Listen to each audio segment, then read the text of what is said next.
first of all, hello everybody. Good to see you. Yeah. So Hi. when, Hi. so we all get into the business because we probably saw movies or TV shows that we love. We're like, I want to do my version of that or whatever. So like, my encouragement is like, think as big as it gets. Do you want to write a blockbuster? Do you want to write and direct a blockbuster? Do you want to be a Yeah. showrunner? Do you want to do all those things and write novels? Like, what's the biggest of the biggest dream? Like, if I could snap my fingers and help you guys get anything as big as it gets, like literally world peace, right? Ridiculous, right? Um, Start there, and then we reverse engineer. I can't promise that I'm going to get you those things, but like, um, if you start as big as you can be that you realistically want and be like, you know what, it would be a totally satisfying life if I could have that. Mm. Um, and then we start with, we'll give you one very specific action step you can take today that you're going to nail that's going to move you one step forward, right? So you get a little bit of momentum that snowballs forward towards that. And then because sometimes when we daydream, we don't even end up wanting that, that thing that we got, or it's different or whatever, right? But you want to start there. So it's a nice way to sort of stretch the mind. So that's my suggestion. You can put it in the chat or just speak it or do whatever. But that to me is sort of an overall format. And then of course I want to answer any question you have that's burning, that's an obstacle that you have with craft or career strategy or mindset. Happy to help with any of that. Mm. Brilliant. No, that's perfect. So, would anyone like to speak first about what their big goals might be of the future? Like your main dream, what would it be what is it that you'd love to achieve in your career? I mean, we're all at different levels. Some have just started screenwriting, some have been doing this for a long time. Um, so would anyone want to go first? You can put it in the chat or you can turn your mic on. It's completely up to you. Who wants to go first? Hi. Can you hear me? Oh, Can you you're a hear me? bit quiet, Saeed. Can you hear me? No? Yes. Can you hear me now? Yeah, Oh, hi, Ollie. Hey. Brooks, hi, how are you? good to meet you. So happy to be here. We know each other in some way. We talked on Twitter. I don't know if you remember or not. I'm so happy Oh, that you're okay, here. great, Such a cool. great honor. Should I go first? Yeah.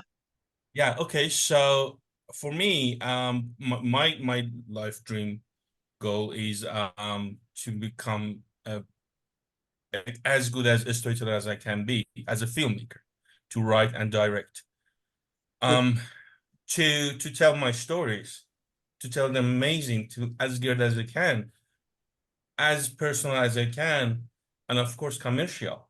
I'm not thinking like just being an artistic freelancer, just doing something in the background. No, I want to do good things. I want to make good stories. I want to tell good stories. I want to direct. I want to make them, and I want to make them commercially successful also with them.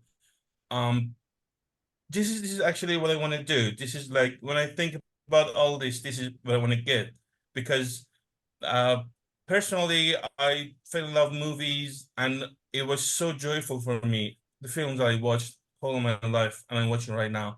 It just I don't I want to just recreate that feeling. I want to recreate that joy.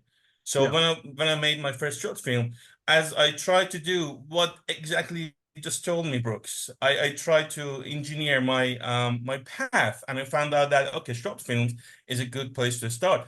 And then if I make good short films in a time, I can make that credit. And then if I come up with a good idea and a good screenplay, I can work on that. I can secure some finances, make them um tell what I want to tell, feel what I want to feel, evoke the emotions I want to evoke emotions in the audience, and in the same time win some major awards to further my career. So when I made my first short film that got a screening in like 8, 11 international film festivals, I didn't win anything, but I Nice. find out that if I do not fix my storytelling, if I do not fix um this, because I saw the problem in my story, I saw the problem in my characters, I understood as much as it was really hurtful for me. I'm not attracting the audience. I'm not making them care.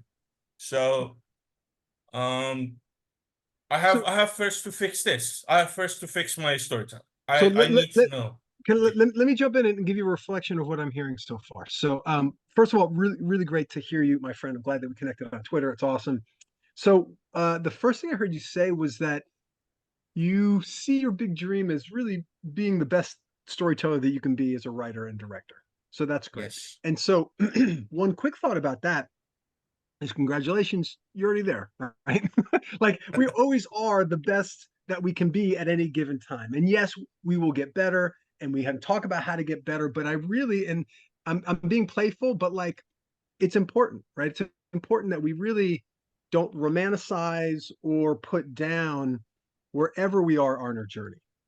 You know, there's something I heard once when Spielberg was talking about the movies he made when he was a teenager, and he was just straight. He wasn't romanticizing them, saying they were great, and he wasn't saying, "Oh, these were terrible," because he was just saying, "We did this, this." It was very specific, and that's to me really instructive. So, we're always exactly where we can. We can't do any better. Our parents can't do any better than they did. They did the best they could, right? We're doing the best we could. If we're parents, we're doing the best. It's the best we can. So, like, and it's just next step with whatever we got. So, so yes, that's a really good internal measure. Is like, you know, my vision's here and I'm only here. Like, you want to be clear about that, but like also really see the with a lens of just gentleness and support that we're doing the best we can always. So that's number one. Number two, I heard specifically that you'd love to realize your vision and tell lots of stories commercially, and you've had lots of success with your show. That's great. That's really awesome. 11 festivals. That's amazing. And I Yeah, think but I didn't mean anything, Brooks. well, So it's hold on. So so I'm focusing on what's awesome about you, and you're trying to take it someplace else. Stick with what's awesome. I promise you, you'll get to the development. So and believe me, there's a lot of people that make shorts that don't even submit to festivals, let alone they submit, they don't get into anything. So that's a significant accomplishment, you know, practice receiving. So good. Okay.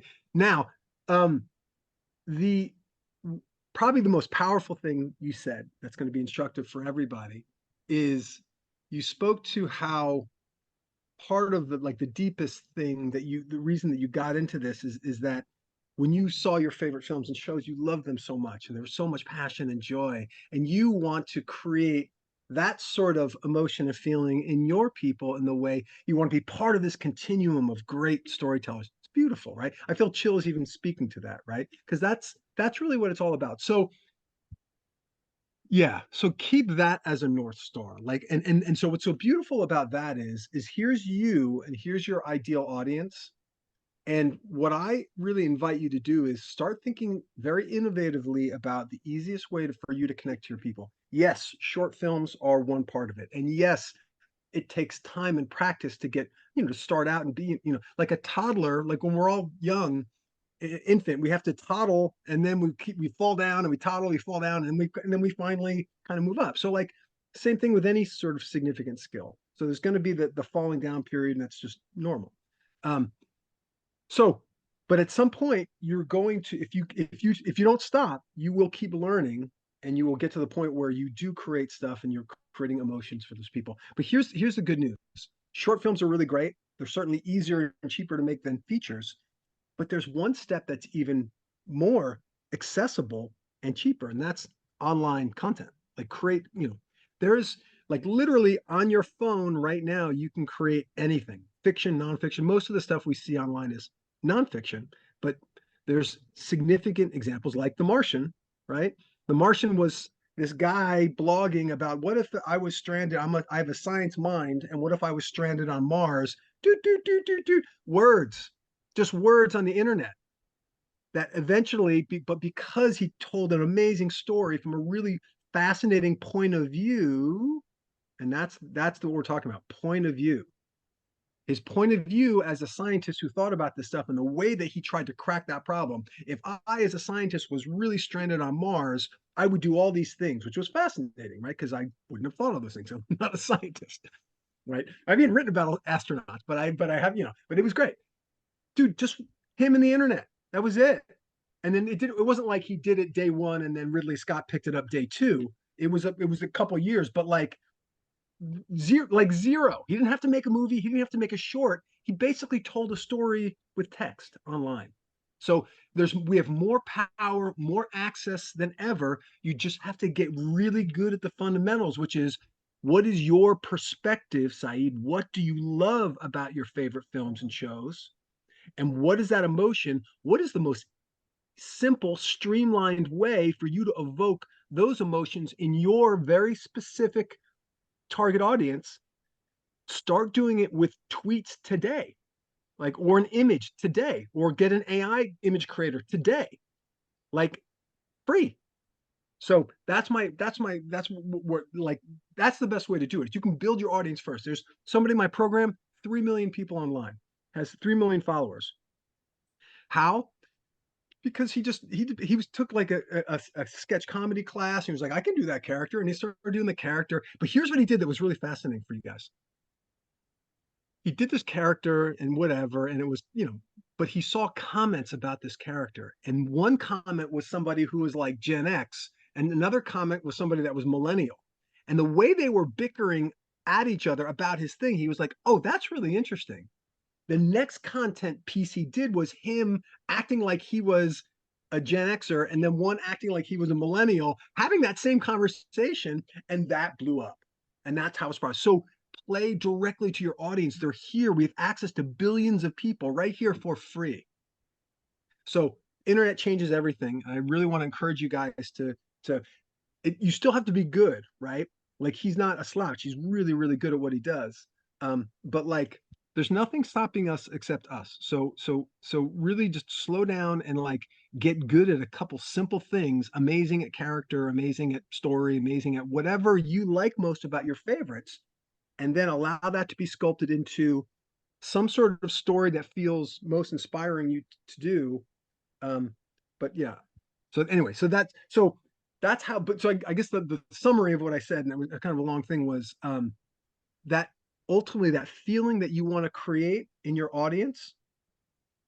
Like, I don't want you to think like you have to like do 10 years and blah blah blah and start all those things. Like, no, literally, you could actually start trying to take a crack at that, solving that creative puzzle today on your phone. And that probably has the most value for you than anything. I mean, watching stuff, having this thing, talking to people, there's all sorts of parts of it, right? But like, literally, get up to the bat, take some swings, um, or whatever sports metaphor you want, or just get in there and see what you can do. But like, your audience is there wanting to hear from your point of view, and we get to, as artists, express it in lots of different ways. Story is an amazing way to do it. That That's helpful? brilliant. We can That have a was whole amazing. Thank you. we can have a whole conversation just about where Hollywood is going and using social media. I think that's such an interesting conversation. Because we talked to Jordan Morris. You know Jordan, don't you, Yeah. Brooks? No, Uh, he's my partner in crime. He's awesome.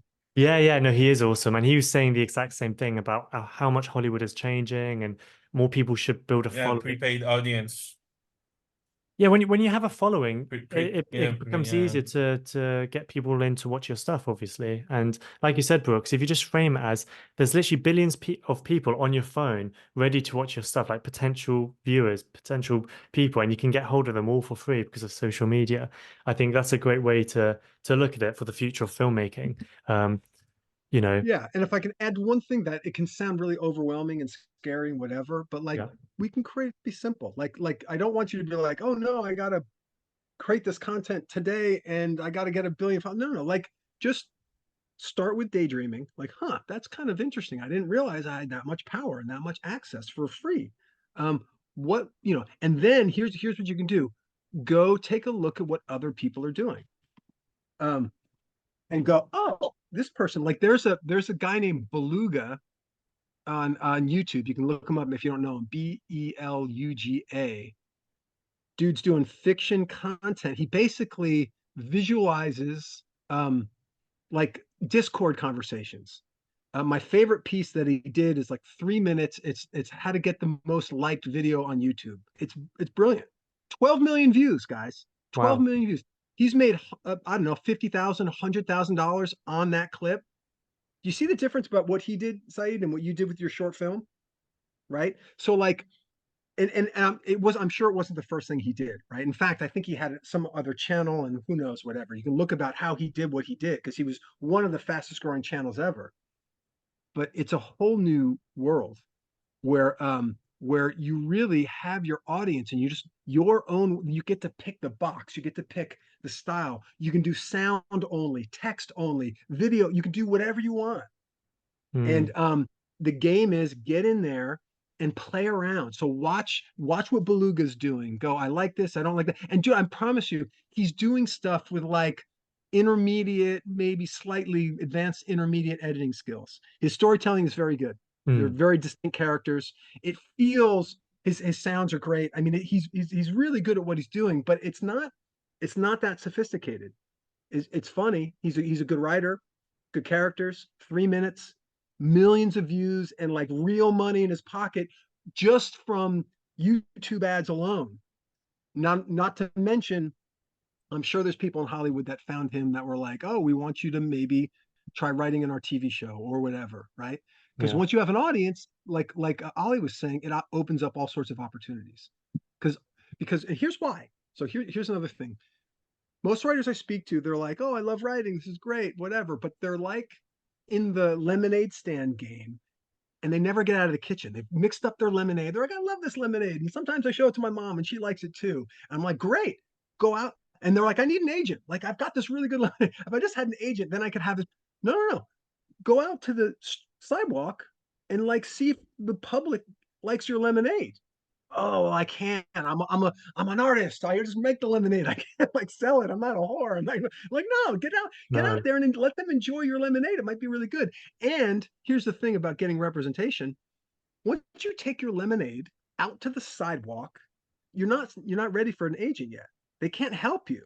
They're not salespeople. They're kind of like marketing relationship type people.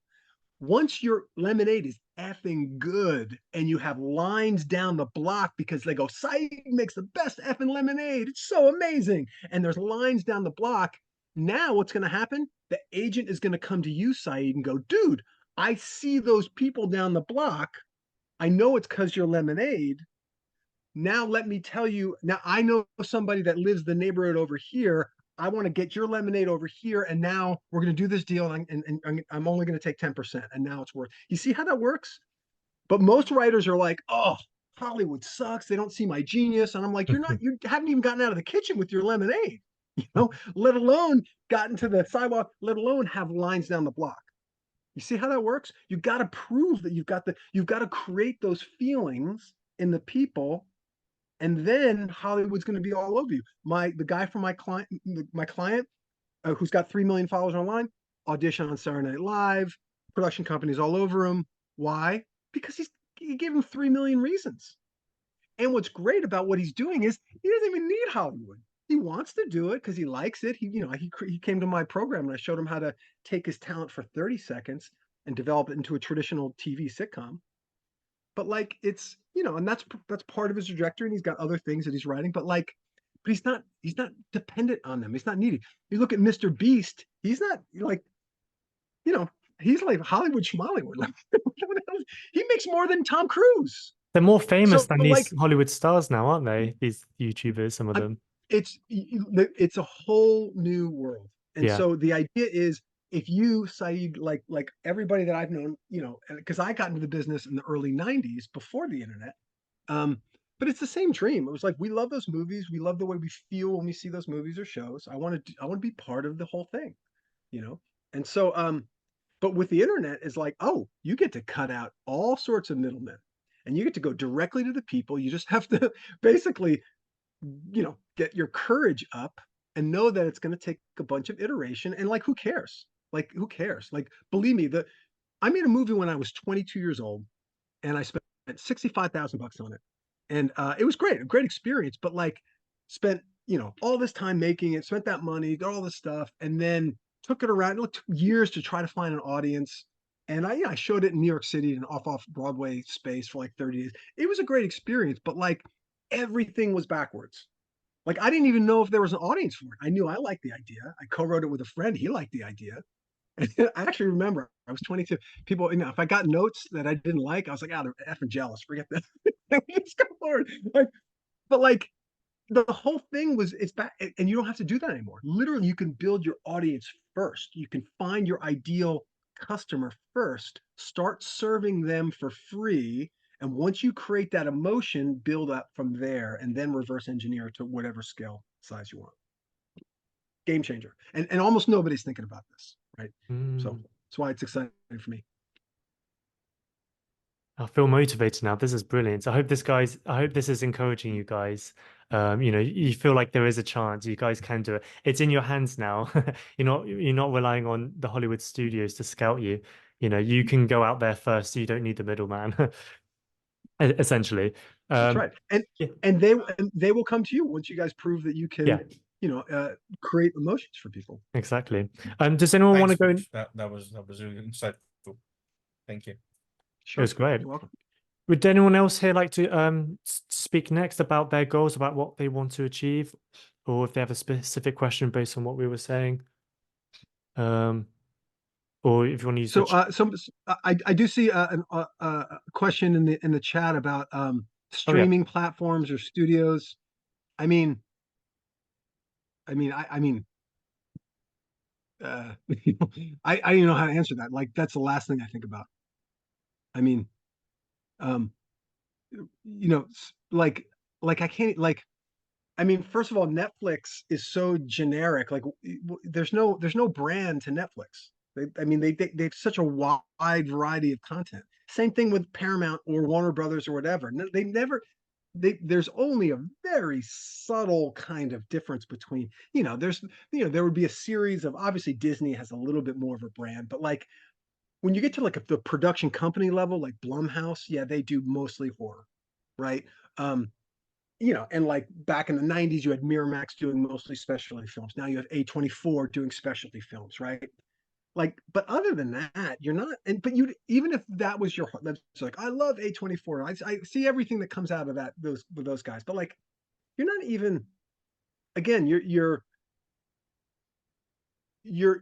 playing to middlemen when that's not like there's so much to develop in terms of your skill of understanding who you are as a human being and what your perspective is and why you love the things that you love, and then developing your ability to that insight about who you are and what your life lessons are and how to express them in some sort of form in a way that other people are going, oh my God, this is amazing. You made me cry. You made me laugh. You made me whatever. Like, do that. And then once you do that, literally in any art format, then it goes out, and then the last thing you want to be worrying. It's sort of like when people come to me, well, should I use Final Draft or Celtics or Boreas Duet? Like, who gives a crap? I mean, that's the last thing you should be thinking about. Like, I mean, think about it. The last great movie you saw, what was the screenwriting software they used? Who effing cares?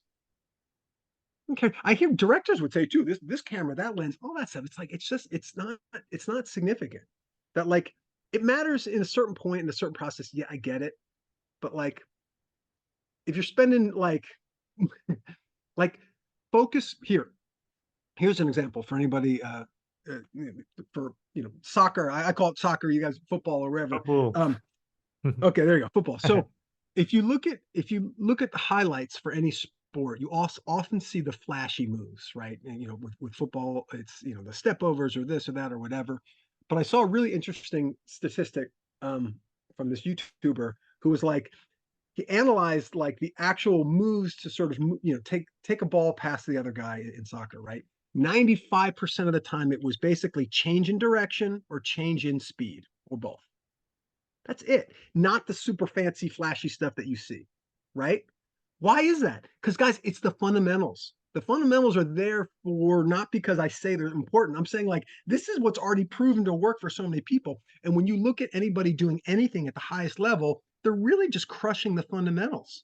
And what are the fundamentals? We already talked about it. Are you the type of human being that can show up and create excitement or your sort of emotion in other people? You write drama, can you make people effing cry with your insights? If you write comedy, do they laugh? Really easy, right? If you write horror, can you tell them a creepy story where like, stop, that's scaring me? blah, blah, blah, right? Like, can you do that as a human being just with your voice for free? Start there. And when you can do that really well, then put it down with words. And when you can do that really well, then expand out from there. But the last thing I want you to be worrying about is like studio stream. I mean, that's just, I don't think about that as a professional. I mean, who cares? Yeah. I mean, and I got a movie right now with actually a British producer, and I just delivered a draft to him, and we're either gonna do another draft, or he's gonna attach a director first, and then we'll do another draft or whatever. And like, I mean, it's but like we spent zero time thinking, I mean, we had some conversations about, types of directors or whatever, but like, it's not, it's what my job is to tell an amazing story that blows him away, which is why he hired me in the first place. Yeah. That's your job. And until Exactly. you can do that, don't waste your time on anything other than that. Yeah, absolutely. And I know that you don't want to like box your ideas in, you don't want to box your ideas in, but if you focus on genre, if you focus on horror or comedy, like you said, they want to laugh, they want to be scared, like you want to tick the boxes that the audience are expecting. You don't, when they buy their movie tickets, theoretically, they don't want it to feel like a big risk. They want to know what they're going to get in a way. So what I've heard from people, when you write a screenplay, you kind of want to do the same but different. So you want to do the same thing of like you want to have the normal genre tropes if you write in genre, but your unique perspective. And by the way, there's no two people on this earth that's exactly the same. We've all got a unique perspective. You have to remember this. No person will ever be you ever again on this universe. So it's your That's right. job as an artist to get that out into whatever genre you're working in. Easier said Yeah, than that's done. right. Yeah, well, it actually is easy in the process that I use. So I have a Okay. 9-step process. Anybody that wants it, I'm happy to give you my book. I'll give it to you for free if you want. Just reach out, or Okay. if you pay $7, you get a series of emails from me for like 12 weeks. So, but I don't care. I'll give it to you for free if you want. Just Oh, reach out. thank you. So, Thank you're welcome. Step one of the process is listing your favorite films and listing your favorite shows, and getting a sense of what the connective tissue is. Why am I drawn to these characters and these themes and these genres? And then once you get a feel for that, then from there you go, okay, what's the story that I must tell next? And that's when, Ollie, which you're dead on with that. It's the same but different. you. So so here's an example of how interesting that is. So um I wrote this script recently that now has an Oscar-winning producer attached. It's a about a youth, you guys would say football team, I would say soccer team. Anyway, and this really interesting coach who actually played in the English Premier League, and his career ended in scandal. And so, anyway, it's sort of like a father-son type story. Anyways, the but the structure of it, I totally ripped off of Dead Poet Society. Right. So Dead Poet Society was a movie Robin Williams was in like late 80s, I think 88 or something came out. And basically it was this stodgy, uh, uh, it's a very stodgy boarding school. These kids are kind of sent off, and they're like, had to, very disciplined. And then Rob Williams comes in and goes, seize the day, poetry's great, blah, blah, blah. Kind of riles them up with it, and one kid takes it too far and ends up killing himself. Sorry, spoiler, but it's that old. You really should have seen it. And then they're like, "Oh crap! Do I believe in seizing the day or not?" Because my buddy believed in seizing the day, and he's dead. It's great. It's a great twist. And then ultimately, at the end, there's a beautiful ending where Ethan Hawke, who's been very timid, he goes from timid to courageous. He expresses that courage. He seizes the day, which is the theme of it, at the end because he was made to sign a statement that said that was Rob Williams' fault, that the kid basically, and the guy got Rob Williams got fired. So Rob Williams is gathering his stuff, getting out of the classroom, and Ethan Hawke is like, this is gonna be the last time I ever see this guy. And this guy was the best mentor I've ever seen in my life. Even though my best friend's dead, it's a beautiful dilemma. And what does he do? He gets up on the chair and says, "Oh, Captain, my Captain," which is the for people that haven't seen it, it was a phrase from a poet that they talked about in the beginning, and he salutes the captain, risking getting kicked out because the headmaster was there taking over from him. Anyway, so if you don't know what I'm talking about, you're probably totally confused. But if you do know, you can get it. But the point is that rhythm of vulnerable young people, young teens, are in a situation where a very powerful mentor comes in and comes in with adult level mojo and stirs them the F up. Tragedy happens. And then they go, whoa, do we throw the baby out with the bathwater? Do we believe in this mentor? Or is this guy full of crap and like this is terrible? It's a beautiful thing. So anyway, I took that all from Dead Poet Society and I basically built my script in that pattern. And when I finished it and I was getting feedback, I was asking people, I go, hey, so tell me, what do you feel? How do you feel about Dead Poet Society? Do you like that movie or whatever? And because I wanted to get a sense of where they were at. And people are going, Brooks, what the hell are you talking about? Your movie's got nothing to do with Dead Poet Society. Yeah, it's They obvious couldn't to you, tell. but not to them.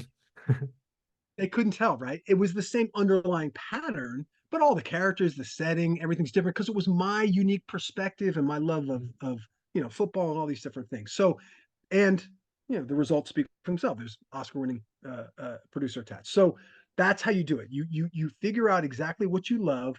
Dead Poets is one of my favorites of all time, but it's probably top 50. I mean, I really like it. I really love, but you don't reinvent the wheel when it comes to structure. Structure is already proven. Don't create that yourself. Go to what already works and know that it works because A, you see all the people that showed up and bought tickets when they didn't have to, and B, you know how you feel about it. That's what proves it works. Then just strip out everything, change the setting, change the characters, change everything from your personal perspective, and now you have the same but different. And when you do that, what I never get when I use this process, and when the people that I coach, I show them how to do it. You're not getting notes on structure because you're proved the structure is already there. It's working. And by the way, just so you guys know, structure is not like some rules that Hollywood has or whatever. Structure is an awareness of your psychological existence grooves. It's how you perceive your existence. You're hungry, you eat, right? Desire and then satiation. It's just a pattern of how our existence works. And so Hollywood tested all sorts of different things and basically has figured out that if you have this 3-act structure more or less in this pattern, people show up, right? And Aristotle was talking about this thousands of years ago with plays. He was like, people are getting bored if you just do one thing over and over and over again. You start with one thing, you turn it a little bit, and you build it to a point at the end where this idea is ultimately challenged. That's way more effing interesting than one thing. That's it. That's what story structure is. It's not rules. It's just awareness of how human beings exist and what their perception is like. So lean into it. And you can, if you want, once you know it and you realize that's why Hollywood does what it does, then you can go, oh, well, I want to make my first act a little bit longer or a little shorter, or the second act a little bit. Then you can tweak it a little bit, but you're doing it mindfully. So here's an example of how a longer first act actually makes a big difference. We'll talk about the original Rocky. So Rocky, Sylvester Stallone movie. It's about him being this sort of talented but kind of down on his luck boxer, plucked out of nowhere to face the heavyweight champ, and he ends up holding his own with the champ at the end. Anyway, sorry, spoiler if you haven't seen Rocky from like 50 years ago.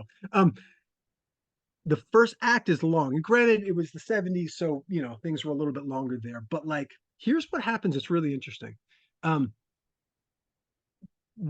what they do with that extra time in the first act is let the love relationship breathe between him and Adrian. A really sweet relationship they have because she is absolutely like shut down emotionally, like just whoa. And he's very sweet, this tough guy trying to bring her out of her shell. And there's actually a little sex scene that's a little too much, but like, but in general, it's a sweet courting relationship, and they took their time with it. And then what happens in the end? What's the first thing that famously Rocky says when he holds his own against a heavyweight champ? He turns around and goes, "Yo, Adrian, we did it!" Right? And that is the payoff of that long first act setup. If they had basically said, no, we're going to do traditional 27 minutes for Act One, and we're just gonna have yeah, he meets the girl, and they move on. It would have worked, but it wouldn't have paid off with the depth. It was such a rousing payoff because there was a real authenticity in that romance, and he felt like he wasn't just fighting for himself; he was fighting for her too. One more thing that you guys are like, because you guys are probably familiar with Blake Snyder's Save the Cat, right? So great system, was revolutionary in my own. It was real sort of like, if you like his system, you'll really love my system, because I learned so much from Blake. I met him in person. He was awesome. And I really kind of built my system and went deeper and further based on what I used as a professional, but totally changed the way I think about it. So what he says, save the cat, that is a way to allow your main character to be more endearing in the beginning in a simple way, and also do some sort of saving the cat in Act Three, right? So, but here's another thing that struck me about Rocky, because I saw Rocky with my kids, I don't know, a few months ago, last year or something. Rocky is saving the effing cat like a dozen times in Act One. Blake says, do it like once within like the first 5 pages, because then you're like, oh, I like this hero, right? And again, it gives you, I swear to God, go watch that movie.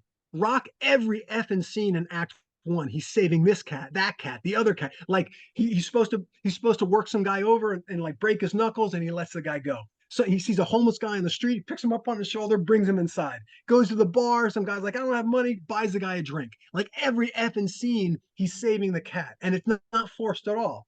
What happens is, again, beautiful writing and setup, because it's like, I like this guy. He's a man of the community. And people are like, there's one scene where he's trying to save a cat, where this young teen girl, she's hanging out with the wrong guys, and he's like trying. It's a great scene. He's like, "Come on, you're better than that. Don't hang out with those guys." And she's like, "Shut up, old man, get out of here." So he's trying to save the cat. The cat won't even allow him to be saved. I mean, it's so endearing. It's really beautiful writing. And what happens is, you just, every single time it happens, you're like, I love this guy. He's awesome. So that's the setup. So then when this guy, who sees himself as a piece of crap, and finally finds the courage to say, wait a minute, I can do this. I can train. I can hold my own against the heavyweight effing champ of the world. And he does it. He holds his ground. Now I feel tingles thinking about it. Now it's a rousing finish. You see how that works? Set up. So anyway, that's where the save the cat thing comes from. And that's how you do it, like full out. And it's such a, these things work. That's why people talk about it. They're not rules. They're just like, look, this is how human beings react to stuff. And if your thing is rousing drama, it's a great model to study.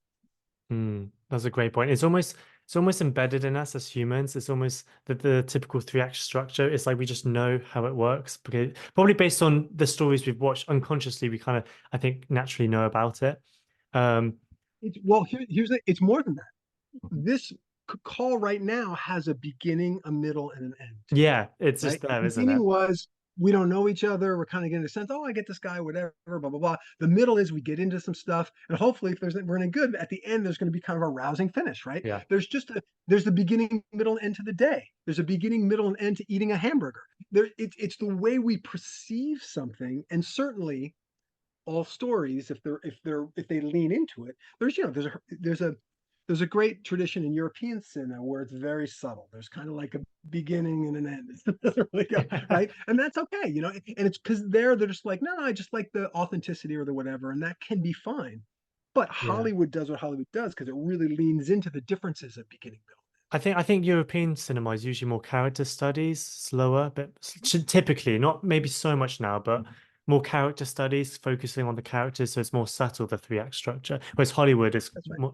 more in your face entertainment factor. That's right.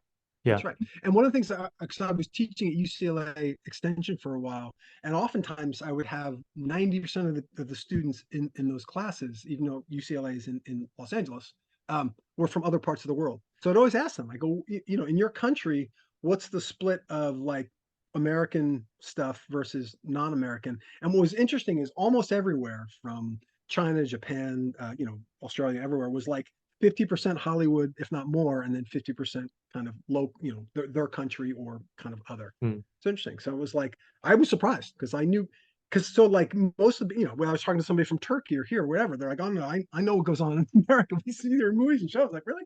But that's it, because Hollywood's got that dialed in. They're not perfect, but They know a few things.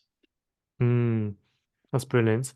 I'm going to read the questions off the sheet that I've got. But guys, here, if any of you have any questions at any time, like please please speak up and ask away really, or use the chat. So from Veronica, she asks, what are the most common issues in storytelling you see new writers make in their scripts? And I think that's a really good question because, I mean, in fact, my question as well, which kind of ties into it, people can say that they can tell if a script is good within the first 5 pages. What are some examples of things that people do in those first few pages that put people off? So we can, yeah. Yeah. What So, do you think? I've got, I've got a thought for you. I can start to tell in the first sentence, Oh no. right? How can that be? Because every word is a choice. I've written 40 scripts. I've been at it 30 years. If you do anything for that long, you just get very sensitive. You don't need 5 pages. Now, am I saying I read one sentence and I'm like, this thing's okay? Like, no, but you start to feel it. And think about your own experience. Like if you can watch a movie, the very first shot, sometimes you're like, ooh, it's got me already, or you're Mm, like, meh, I don't know. And it's not like you turn it off after the first shot, but like they say first impressions with meeting a human being. They walk in the room and you're kind of like, ooh, I like that energy, or like, I don't know, right? yeah. So, um, not 5 pages. I mean, most people will give you at least a couple pages if they liked the premise to begin with. But I would back it up, and like the first thing is the premise. And if you aren't at a place where you've fallen in love with log lines, you have an opportunity to fall in love with log lines. Because if you, yes, here's the boss. I save the cat all the time. That's how I roll. Okay, so if you can't tell your story in one sentence, I've never seen somebody tell an extended story that's any good if they can't tell it in one sentence. Why? Because in order to tell it in one sentence, you have to have a really lucid idea of hero and goal and conflict. Again, it's not a rule. I'm just saying, if you're not really clear that it's a story about a firefighter, and the goal is to put out a fire in their own firehouse. The fire is the conflict, right? And he's got so hero goal conflict or whatever, right? It's a stupid idea off the top of my head. But like, if it's that clear, you have a shot at actually telling a very entertaining story. If you're kind of like, well, it's kind of like a whatever, blah, blah, I don't know. You're already getting into problems. So to answer your question, most beginners, they don't think about that. They go like, oh, I love these movies. I've got an idea for a movie, which is my step 2 out of 9, and they basically go to step 9, and that's why they get writer's block and they're miserable. Why? Because so step 7, 8, 9 is when you get to the screenplay, and that's get it down, get it good, get it great. Most writer's block and creative block comes from you're trying to get it great before you even have it down, let alone even have it good. You're trying to sculpt the gem when it's and part of that, because you just heard me say I can tell in one sentence how probably how skillful you are as a writer, and you're like, yikes, I got to make that first sentence. That's not what I'm saying. I'm saying that when you do anything for a long enough time, you start to see cues very quickly. But I have a 9 step process, and I'm not messing around about those steps. If you take your time and crush every step, I promise you're going to be ahead of. There's 100,000 screenplays being written every year. Every year, 50,000 of them don't even have a shot at getting produced by anybody. Maybe 70,000 don't. And it's partly because they, like I did, start at step 2. I've got an idea. It's about a cowboy and a blah, blah, and a whatever. And then they go to step 9 and they're like, blah, blah, blah. But usually what happens is they get, they get like, you know, they get 30 pages in. They're like, I'm kind of lost. I don't know what to do. It's like, yeah, because you don't have a real log line and you don't even know what the story is about or what the transformation is, or there's so many things you haven't figured out because they did what they thought, which was they've got like a setting or an idea or something that probably has some merit, but it's not crafted into a premise. How, And that takes time. And you want to, sorry. so one of the things I'll suggest for you, what, let me say really quickly. One thing that I suggest for your community that's going to be really helpful for everybody, get in either opened up a space for it or a thing, but like get into the practice of taking a log line and everybody taking a run at it. So, and it doesn't, it could be somebody's original story or what, a favorite story. Hey, let's do a log line for Oppenheimer or whatever, right? And then Ali takes a crack, and then Yvonne takes a crack, and then Saeed takes a crack, and you start seeing them. Oh, I realize this person put like 30 words in. Somebody else did it in 3 words. Oh, you know what? Where's the sweet spot? Where's the very clear hero, the very clear goal, the very clear conflict? And then what are the right tonal words so that you're suggesting what kind of genre, as opposed to, here's another tip: never ever ever use names in your log line. Why? Never use first names. Why do you think? It looks unprofessional. It takes you away from the actual story itself. Because the story isn't about the person, the story is about everything else. Kind of. Well, right. So, because what happens is, if I say Gary fights the fire in the firehouse, we're like, who the hell's Gary? Yeah, yeah, It we don't doesn't know mean who it doesn't Gary mean is. it doesn't mean anything to Yeah, anybody. But if I say a timid firefighter finds the courage to fight the fire in the firehouse. Now we've got a story, and we've yeah. got nice irony in there, right? Because so when new writers often do it, but even sometimes professional writers do it, because you're going, I love Gary. I've been thinking of Gary for years, whatever, and they're like, yeah, it's Gary, but like that's like saying, oh, do you know my friend Gary? Like, no, we don't know him. So tell us what he's like. Is he angry? Is he funny? Is he silly? Is he what? Like, tell us the type of person. And by the way, notice how I didn't use a random word.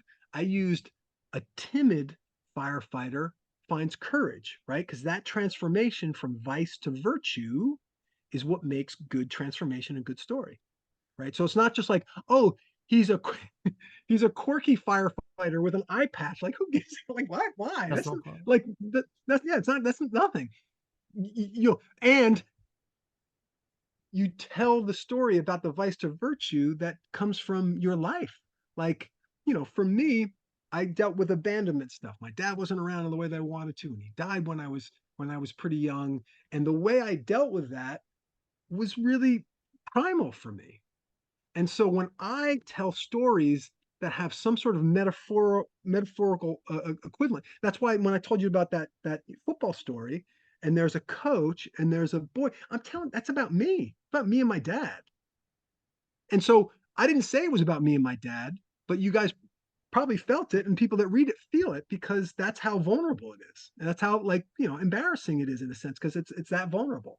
Because Wow. that's so you see how that works. So you go. So step one is figure out what your favorite stuff is. No, hold on. A dog wants it, but I actually do need to go in a couple of minutes.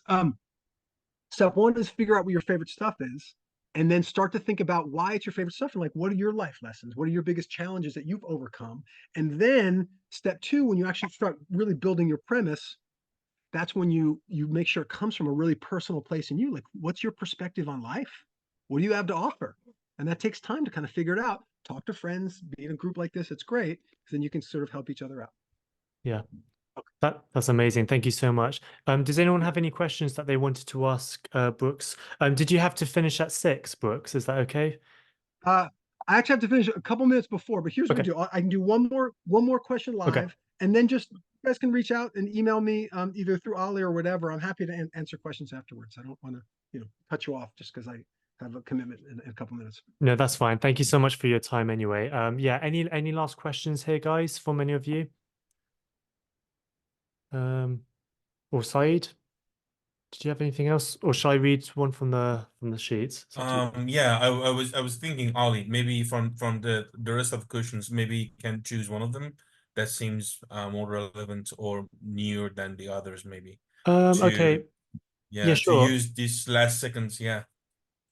Okay. Blah, blah, blah, blah. Um,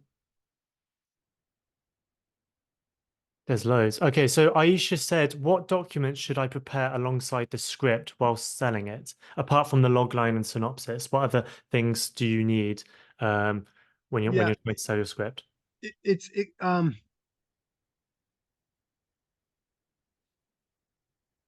it's almost always, especially for newer writers, if you're asking this question, it's a distraction. It means you didn't really get the emotion flowing through the script, like 98%. Um, so here's a really interesting sort of story that kind of says, I know a guy who sold a script, who got uh, a movie star that you've all heard of attached to his project, and he hadn't even written a script, and he did it by creating a concept trailer, right? And how did he do it? The concept trailer was effing funny, right? He created the it was an action comedy, and it was funny. It wasn't even like amazingly skilled. This is like film school level editing. Like the guy wasn't a master editor, but he was a good storyteller that could be funny, and it was action comedy in a funny way. Sent that into this movie star to like the intern at the movie star's company. The intern handed it over to movie star, and movie star said, "I'm in." 45 minutes later, after he sent it. Wow. God, it's about Hollywood's doors are wide open to you if and only if you can deliver the emotion. And most people cannot do it because they're focused on 1,000 wrong things that aren't going to help them. So they go, oh, Hollywood doesn't get my genius. It's closed. It's an insider club. It's who you know. It's not true at all. Like literally everybody in Hollywood would do business with anybody if you can deliver the emotional goods. Truth is, it takes a long time and a lot of focus and a lot of ferocious commitment, in a sense, to really develop your skill to be able to have the audacity to be with another human being and be super vulnerable and get them to laugh their ass off or to cry or to think or to whatever. Yes? Yeah. Do that. Focus on that emotion. And then I promise you everything else comes in. And then it doesn't matter. Like literally script, concept trailer, tweet, blog, anything. Like the medium, it doesn't matter at all. It's not the wand, it's the wizard. Yes? Got it. Brooks, I'm sorry, Yeah. you just nailed it. The feelings thing. There's so many books in the in the market about how make people feel, how to work emotions. Do you have any suggestions? What is your reference for us to make the skill that you just said? Because I'm hearing this too much, that emotion that My book. Reach out. I'll give you my book. It takes you right through the yeah, I have your book, mindset. All right. how to write a damn good criminal life. Yeah, Good. I have Good. the book. Yeah, There okay, you go. okay. Yeah. And then go through it. And then if you have any questions, reach out. I mean, I can I meet writers wherever they're at. Like if Oh, you're awesome. Thank you. yeah, so Yeah. it's like, if you've got no budget, I meet you at no budget. If you got a budget, I can help you even more, but it's wherever you're at. I'm happy to do it. Yeah. We'll reach out. Thank you, Brooks, so much for All your right, guys, time. cool. It's been Hey, great. good luck, everybody. Keep going. You're welcome. Cheers. Thanks, guys, for coming. Thank you. Thank you, Ollie.